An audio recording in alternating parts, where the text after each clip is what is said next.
Hello दोस्तों, आज हम करेंगे एक्सरसाइज 6.2। 6.2 करने से पहले हम कुछ प्रमेय के बारे में हम बता देते हैं। एक प्रमेय होती है थेल्स थ्योरम, यानी कि थेल्स की प्रमेय। प्रमेय है ये 6.1। ठीक है। इसमें क्या होता है, इसमें बोलता है अगर कोई एक त्रिभुज है और उस त्रिभुज में कोई अगर एक त्रिभुज की एक रेखा के समांतर एक रेखा कोई खींची जाती है, जैसे कि मैं इसमें डी और ई है, तो वो जो त्रिभुज की दो भुजाएं हैं उनको इस अनुपात में बांटती है। जैसे AD अपॉन DB बराबर किसके होगा, AE अपॉन AC, मतलब कि AD अपॉन DE ये वाला अनुपात, इन वाला अनुपात किसके बराबर होगा, AE अपॉन EC के। ठीक है। या AD अपॉन AB या फिर AD अपॉन AB पूरा किसके बराबर होगा, AE अपॉन EC के, AC के। ठीक है। ये होती है हमारी। अगर किसी सवाल में ऐसा होता है, ये जैसे ये दी है, ये दी है और ये दी है, ये दी है, तो हम ये वाली लगा लेंगे। ठीक है। अगर वो सवाल में क्या बोलता है, ये दी है और पूरी दी है और ये दी है, पूरी दी है, तब हम ये वाली लगा लेंगे। ये इसलिए हम इसका दोनों का यूज करने वाले हैं। ये है प्रमेय 6.2, यानी कि ये है थेल्स थ्योरम का उल्टा। उसमें क्या बोल रहा था कि हमें एक समांतर इसकी रेखा दे दी थी और ये बोल रहा था कि इसका इसको रेशियो जो है, इसका इसका रेशियो और इसका रेशियो बराबर होगा। इसमें उल्टा है जस्ट। इसमें क्या दिया है हमें, वो ये बोल रहा है एक रेखा जो है त्रिभुज की दो रेखाओं को एक ही अनुपात में विभाजित करती है, तो त्रिभुज की तीसरी भुजा के वो समांतर होती है, यानी कि DE जो होगी वो BC के समांतर होगी। ये इसका थेल्स थ्योरम का बिल्कुल उल्टा है। अब इसी से रिलेटेड हम 6.2 करेंगे। तो एक्सरसाइज 6.2 क्या बोलती है, 6.2 बोलती है 6.2 में सबसे पहला सवाल क्या बोल रहा है, पहला सवाल क्या बोल रहा है, इस तरीके का कोई हमें एक ट्राइंगल दिया है। ठीक है। ABC, ए बी और सी, एक रेखा दे दी यहाँ काटती हुई DE, ये D है, ये E है। अब ये 3 दिया है, ये वाली, ये 3 सेंटीमीटर दी है, ये 1.5 सेंटीमीटर दी है, अब ये 1 सेंटीमीटर दी है और ये वाली हमें निकालना है। ठीक है। ये हमारी समांतर रेखा बताया है कि ये रेखा जो है समांतर है। अब हम थेल्स थ्योरम लगा दें। बिल्कुल। कैसे लगाएंगे, थेल्स थ्योरम क्या बोलती है, AD अपॉन DE बराबर किसके होगा, AE अपॉन EC के, यानी कि AD अपॉन DB किसके बराबर होगा, AE अपॉन EC के। वैल्यू लगा दें। क्या है, इसकी 1.5 है, इसकी 3 है, इसकी 1 है और इसकी निकालना है। ठीक है, निकाल दो। 3 1 जा 3, तो 1.5 इंटू EC बराबर हो गया 3। ये नीचे चला जाएगा या फिर ये दो बार में नहीं चला जाएगा, 1.5 से 3, तो EC की वैल्यू क्या आई, 2 सेंटीमीटर। यहां EC की वैल्यू 2 सेंटीमीटर आ गई। ठीक है। इसी तरीके से एक और है, ये बोल रहा है इस तरीके से हमारा एक ट्राइंगल दिया है। ठीक है। ये ट्राइंगल है, क्या है, ABC और एक रेखा जो दी है हमें इसके समांतर दी है, इसके समांतर ये वाली है, इसे क्या है, DE। वैल्यू कितनी दी है, ये वाली 7.2 है और ये निकालना है, ये 1.8 है और ये 5.4 है, ये दी है। तो इसमें भी हम थेल्स थ्योरम लगा सकते हैं। कौन सी वाली, AD upon DB, AE upon EC लगा दे। AD अपॉन DB बराबर AE अपॉन EC, वैल्यू लगा दो। AD की वैल्यू पता नहीं है, वही निकालना है। इसकी 7.2 बराबर ई है 1.8, नीचे है, ये हो गया, ठीक है। इससे ये पॉइंट चला जाएगा, 18 3 54, यानी कि इधर आया 1/3, मल्टीप्लाई कर दें AD बराबर आ गया, ये उधर मल्टीप्लाई कर देगा, मतलब 7.2/3। इससे ये कट गया, इससे ये पॉइंट हटा, नीचे 0 बढ़ गया, तो AD बराबर हमारा कितना आया, 72 30। किससे काट दें, 30 धाम 30, 3 दूनी से 3 चौक 12, किससे कट जाएगा, अब ये हमारा 2 से तो कट ही जाएगा, 2 पंजे 10, 2 12, 5 से काट दो, 5 दूनी 10 20, 5 चौक 20, यानी कि AD बराबर आया 2.5 सेंटीमीटर। ये AD की वैल्यू आ गई। दोस्तों ये है दूसरे का पहला सवाल। वो क्या बोल रहा है, एक हमें ट्राइंगल दिया है PQR, और QR के हमें क्या सिद्ध करना है कि जो QR है वो EF के समांतर है। इसमें कुछ वैल्यू भी दी है इसकी, जैसे कि PE की वैल्यू है 3.9, PE की वैल्यू है 3.9, और EQ की है 3 सेंटीमीटर, ये 3 हो गई। उसके बाद PF की 3.6 और FR की 2.4। अब इसमें क्या बोल रहा है, थेल्स थ्योरम क्या कहती थी कि अगर कोई त्रिभुज की एक रेखा के समांतर, किसी भी भुजा के समांतर रेखा खींची गई है, तो वो क्या करती है, इस दो जो भुजाएं हैं उनको ये अनुपात, इसका अनुपात क्या होता है, इसके अनुपात के बराबर होता है। इसमें क्या बोल रहा है, उसने वैल्यू दे दी, अब पूछ रहा है ये जो है इसके समांतर है या ये जो है इसके समांतर है। अगर हमारी वैल्यू इसकी और इसकी वैल्यू बराबर आ जाए, इसकी और इसकी वैल्यू के बराबर, यानी कि अगर हमारी वैल्यू PE जो है EQ के बराबर जो है किसके आ जाए, PF/FR के, अगर ये वैल्यू बराबर होंगी, अगर ये समांतर रेखा है, ये थेल्स थ्योरम बताती है, तो हम क्या करें, पहले हम इसकी वैल्यू निकाल के देख लें। PE की वैल्यू कितनी आएगी, PE/EQ की निकाल के देख लें, 3.9/3 कितना आया, 3 1 3.3, यानी कि इसकी वैल्यू क्या आई, 1.3। ठीक है, अब मैं इसकी देख लेता हूं, PF/FR की वैल्यू क्या आती है,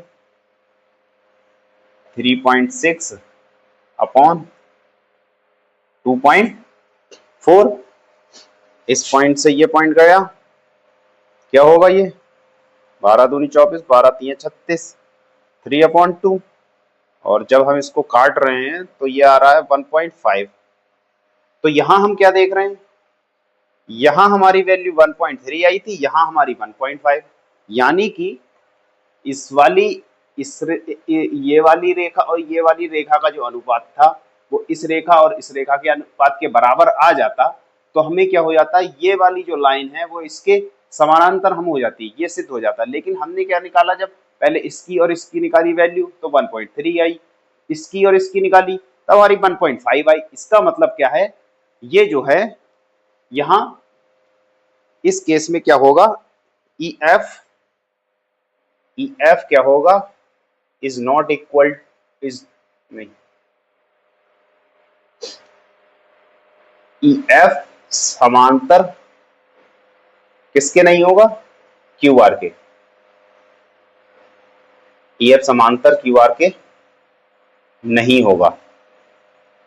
ठीक है, बिल्कुल, अगर बराबर आ जाता ये दोनों साइड तो मैं क्या ये होता, EF जो है QR के समांतर हो जा। बिल्कुल, अब इसी तरीके से मेरा इसका दूसरा पार्ट भी है। अब एक पार्ट है तीसरा, तीसरा मैं पार्ट कराता हूं। अब ये देखिएगा, ये है दूसरे का तीसरा पार्ट, ये है तीसरा पार्ट। दूसरा तो मैं बिल्कुल सेम था पहले की तरह। अब ये तीसरा पार्ट है, इसमें क्या बोल रहा है, एक हमें पी क्यू आर जो है ट्राइंगल दिया है, ई एफ जो है इस एक समांतर रेखा इसके दे दी है, मतलब दी नहीं है, उन्होंने पूछा है कि हमें सिद्ध करना है, मतलब ई एफ जो है पी क्यू आर के समांतर होगी। तो हम कैसे सिद्ध करते हैं, पहले तो हम थेल्स थ्योरम लगा के देख लेते थे कि इसकी और इसका अनुपात जो है इसके और इसके अनुपात के बराबर है, लेकिन इसका इसका अनुपात ही नहीं दिया यहाँ। तो यहाँ क्या दिया है, इस पूरे का दिया है, पी क्यू की वैल्यू 2.56 दी है, मतलब पूरे की वैल्यू दी है, और इधर भी पी क्यू की वैल्यू दी है, यहाँ पी आर की वैल्यू पूरे दे दी, यहाँ पी क्यू की वैल्यू पूरे दे दी। अगर हमें ये वाली वैल्यू पता चल जाती तब हम क्या करते, कर सकते थे इसको, लेकिन मैंने एक थेल्स थ्योरम में और भी बताया है, अगर ये वाला अनुपात इस अनुपात के बराबर है, ये अगर हम ना लेकर, ये भी सिद्ध होता है इससे थेल्स थ्योरम में कि ए D A D A D upon में ए बी, ये पूरा किसके बराबर होगा, ए ई अपॉन ए सी के, ए ई अपॉन ए सी के, यानी कि ये वाला पूरा पार्ट, ये वाला और पूरा पार्ट। तो हम यहां से क्या ले लें, पीई अपॉन पी क्यू, ठीक है, पूरा ले लिया, ये हम थेल्स थ्योरम में देख चुके हैं। और इधर P F upon P R लगा दें वैल्यू, अगर हमारी इसकी वैल्यू और इसकी वैल्यू बराबर आई दोनों, तो ये क्या होगी, समांतर होगी ये रेखा। तो हम पहले पीई अपॉन पी क्यू की वैल्यू निकाल लें, पीई 0.18 अपॉन पी क्यू 1.28 निकाल लें, इस पॉइंट से ये पॉइंट चला जाएगा, ठीक है। अब इसको काट लेते हैं, यहाँ क्या बचा हमारा, 8 नहीं 18 अपॉन 128, ठीक है। किससे काट ले अब इसको, दो से तो कट ही जाएगा, दो नीम 18, दो छंग 12, दो चौक 8, ठीक है। अब किससे कट रहा है, ये नहीं कट रहा है किसी से, नहीं कटेगा क्या, नहीं कटेगा तो हम डिवाइड करके देख ले रहे हैं, फिर क्या दिक्कत है, डिवाइड कर लो, पॉइंट लगाएंगे, जीरो बढ़ाएंगे, वन जाओ कितने होंगे, 6 8 में 2 हो गया, इस पॉइंट से ये कितना आएगा, 4 8 24, 4 बार में ले लें, 4 छक 16 की 86 ले, 4 छक 24 16 तो 26, नहीं ज्यादा हो रहा है ना ये, तो नहीं सही है, 4 चौक 16 के 6 हाथ से ले, 4 4 छंग 24 और एक 25, बिल्कुल होगा, नहीं होगा, होगा ना, 10 में से 6 गया 4, 4 बचा, फिर जीरो उतारेंगे, यानी कि पॉइंट के 2 अंकों तक हमने ले लिया, क्या आया 0.14, ये आई वैल्यू। अब P F upon P R ले लें, P F upon P R क्या है वैल्यू, 0.36 अपॉन पूरे की कितनी है 2.56, यही है, इससे ये चला गया, क्या बचा 36 अपॉन 256, यही बचेगा ना, काट लो, 2 से काट लो पहले, 2 ही कम 2, 2 अट्ठे 16, और यहाँ 2 ही कम 2, 2 दूनी 4 अट्ठे 16, ठीक है। अब फिर 2 से काट लो, 2 नी 18, 2 चौक 12, 2 चौक 8, ये भी कितना आया 64 अपॉन नहीं 9 अपॉन 64, 9/64 की अभी हमने वैल्यू निकाली है। ये 9/64 की वैल्यू कितनी आ रही है?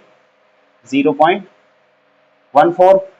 यानी कि यहां हमें क्या दिखा, पीई अपॉन पी क्यू बराबर आया है P F upon P R के। इसका मतलब ई एफ जो होगी वो क्यू आर के क्या होगी? समांतर होगी। ई एफ जो होगी क्यू आर के समांतर होगी। ठीक है, अब चलते हैं अगले सवाल पर। दोस्तों अब ये क्वेश्चन नंबर तीसरा देख लेते हैं। ये क्या बोल रहा है? एक ये इस टाइप का हमें त्रिभुज दिया है, एक डायग्राम दिया है, फिगर। इसमें बोल रहा है कि जो एल एम है वो सी बी के समांतर है। एल एम जो है सी बी के समांतर है। एल एम ये सी बी यानी बी सी के समांतर है, और एल एन जो है डी सी के समांतर है। तो वो ये बोल रहा है हमें सिद्ध करना है कि A M upon A B यानी A M upon A B बराबर होगी A N upon A D के। ठीक है, ये सिद्ध करना है। सिद्ध क्या करना है? ये तो हमें दिया ही होगा। ये क्या है? दिया है। दिया क्या है? दिया है, क्या दिया है? एल एम अपॉन, नहीं, एल एम समांतर जो है बी सी के है, और एल एन जो है समांतर किसके दी है? डी सी के। ठीक है, और सिद्ध करना है, सिद्ध करना है A M upon A B, A M upon A B बराबर होगा A N upon A D के। ये सिद्ध करना है। सबसे पहले इस त्रिभुज में देखो ए बी सी, इसके समांतर अगर ये रेखा है तो मैं इसमें थेल्स थ्योरम लगा सकता हूं। कैसे लगाऊंगा? इस वाले में एबीसी में इस त्रिभुज में ऐसे लगाऊंगा, अगर ये इसके समांतर है तो इसको इस अनुपात में विभाजित करेगी। A M upon M B बराबर होगा A L upon L C के। ठीक है, अब यहां देखो हल, हल क्या होगा? त्रिभुज एबीसी में, एबीसी में थेल्स पिरमे से, थेल्स पिरमे से क्या होगा? थेल्स पिरमे से A M upon M B बराबर होगा A L upon L C के। A L upon L C, ये आ गई हमारी समीकरण नंबर 1। अब देख लेते हैं त्रिभुज एडीसी में, त्रिभुज एडीसी में थेल्स पिरमे, थेल्स पिरमे, थेल्स पिरमे 6.1 से, 6.1 से यही होती है। 6.1 से क्या होगी, क्या होती है थेल्स पिरमे? ए डी सी में लगा ले।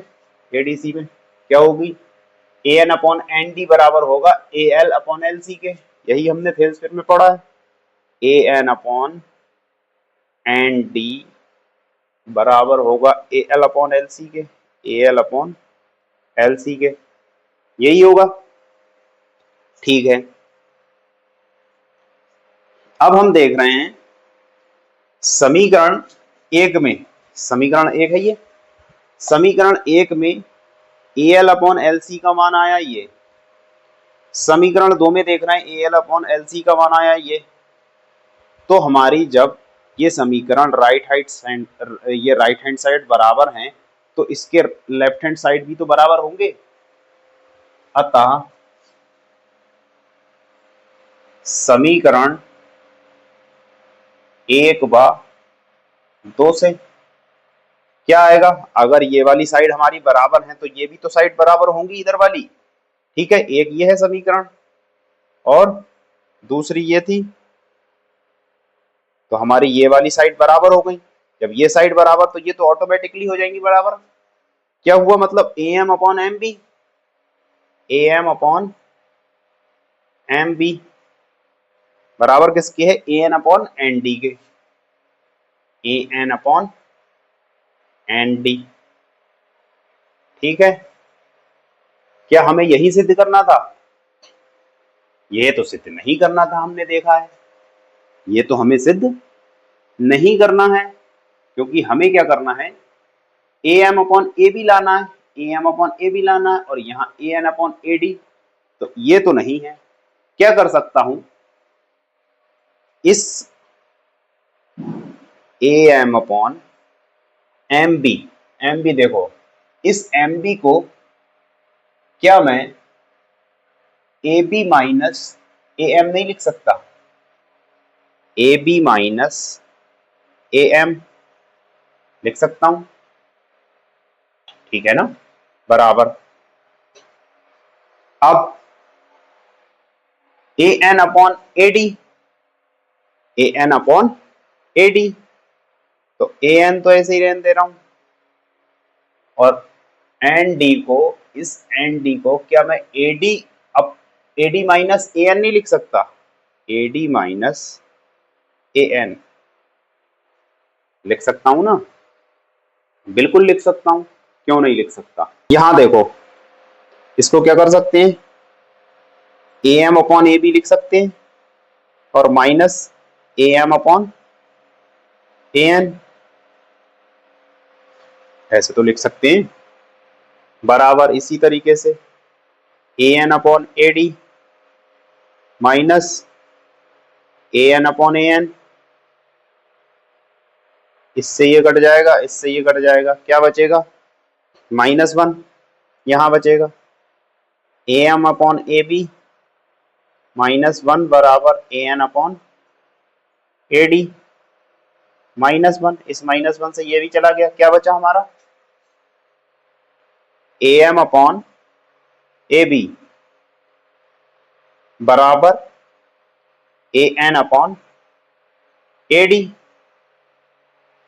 ठीक है, यही तो हमें सिद्ध करना था, A M upon A B बराबर A N upon A D, A M upon A B बराबर A N plus A D, hence proved. यही तो सिद्ध करना था, इति सिद्धम। ठीक है, तो दोस्तों आपको वीडियो अच्छी लगी हो तो वीडियो को लाइक और शेयर जरूर कर देना, और चैनल पर पहली बार आए चैनल को सब्सक्राइब भी कर देना। Thank you.